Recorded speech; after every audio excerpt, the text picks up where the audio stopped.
We are going to start with the second poem in our syllabus, which is Ulysses. In the paper MELS 202, we had already done Robert Browning's Child Roland to the Dark Tower came previously. Uh, Again, this is going to be a multi-part lecture. The first part, that is this one, will only deal with the introduction and a context, a background and a context to the poem Ulysses. And then we shall get into I shall get into the poem proper in the next subsequent lectures. Now, just one word about the poet Alfred Tennyson. Many live under the misconception that the word Lord is his middle name. It is not. It is the family title of the Tennysons. In England, the societal structure is such, the structure of power is such that all the lordships and the dukedoms and the earldoms, all these fiefdoms were hereditary. It still is hereditary and historic in nature. So a family who had been granted such a fiefdom would continue to have the legal and the moral right to that fiefdom till its absolution. So the Tennysons were lords, and any male member of the Tennyson family would have the legal and the moral right to be Lord Tennyson. Alfred became Lord Tennyson after the erstwhile Lord Tennyson, which is probably has to be his father. Now we come to the poem. Now as I uh, pointed out, that we are going to do an introduction to the poem and create a base for the poem, learn about the base of the poem. Now, the base of the poem is formed by the Greco-Roman legends. The Greco-Roman legends of the Greek legends of Homer, the Homerian epics of Iliad and Odyssey, and Dante's the Divine Comedy, La Divina Commedia, where we shall stress more on the Inferno part. The name Ulysses is derived from the character Odysseus. The Greek name is Odysseus and the Roman name is Ulysses. The name Ulysses is derived from the Greek character Odysseus, who is the king of Ithaca, who we find extensively in both the Homerian epics, in Iliad and in Odyssey. Odyssey is, well, the description of Odysseus is much more pronounced in Odyssey than it is in uh, sorry, it is much more, yeah, it is much more pronounced in Odyssey than it is in Iliad. Odyssey is almost completely about Odysseus. So we find an introduction to Odysseus in Iliad. He's the king of Ithaca, this great character, a very potent ruler, a wise man, great warrior, and a great adventurer.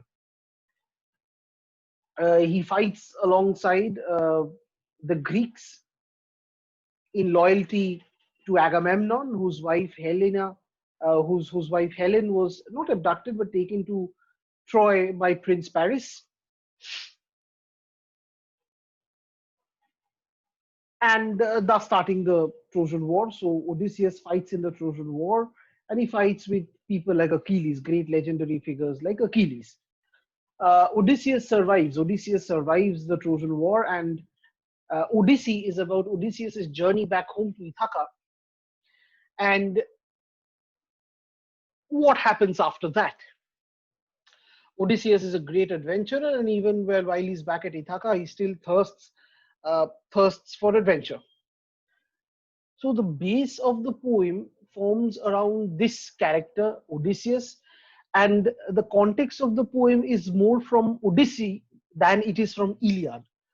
So what Tennyson deals with in the poem Ulysses is the portion where Ulysses or Odysseus has come back to Ithaca after the Trojan War. The image that you see here is actually a mosaic of Odysseus on a ship traveling from Carthage in the a second century AD mosaic. We can almost take it for granted that this standing character, almost like a leader on the ship, is Odysseus, and you will see that the depiction of Odysseus is most often than not always done in ships and in the seas, just to keep the motive of adventure alive. This, as I was telling you, is that Tennyson adopts the aspects of Ulysses' character and the narrative from many of his sources. His treatment of Ulysses is the first and modern account.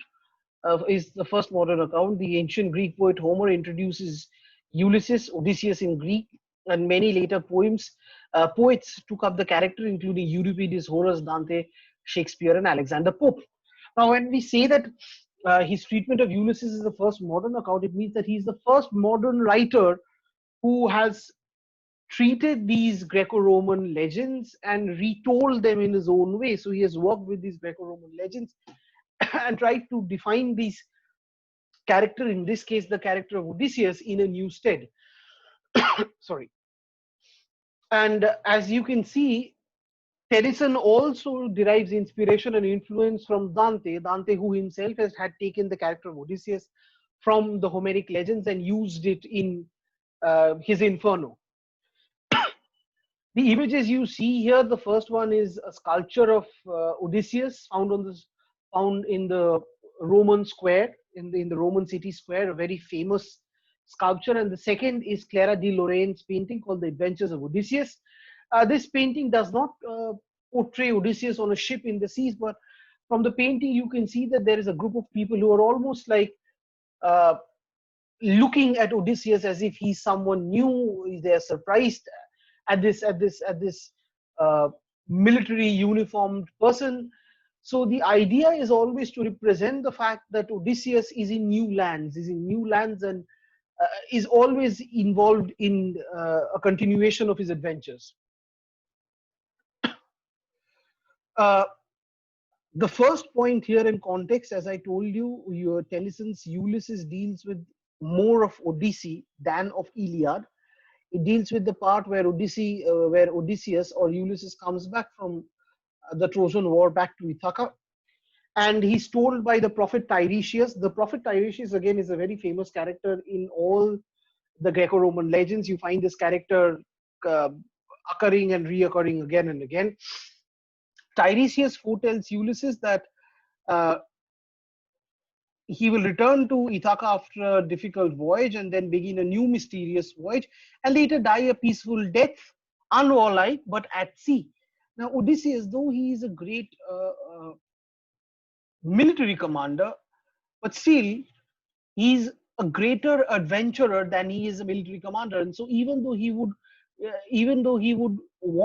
would accept death on the battlefield, a death which in those days was considered to be the most honorable of all deaths, he would desire more to die at sea amidst his adventures, because he was an adventurer at heart. He was a good military leader, but at heart he was an adventurer. And Tennyson's poem revolves around this prophecy of Tiresias, where Odysseus comes back and Tiresias makes this prophecy, and Odysseus or Ulysses contemplates whether he should give his kingship to his son Telemachus and endeavor on his journeys, continue on his journeys.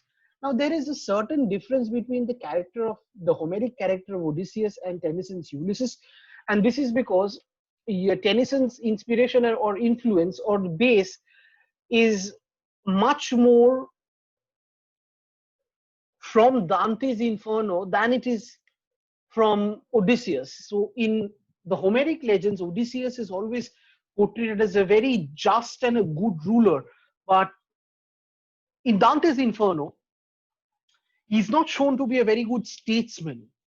And this theme is carried forward by Tennyson in Ulysses, where Ulysses himself accepts the fact that his son Telemachus is a much better ruler than he is. He's a much better king for the people than he is, and he contemplates leaving his kingship to Telemachus because Telemachus will obviously do a far greater job than Ulysses is doing.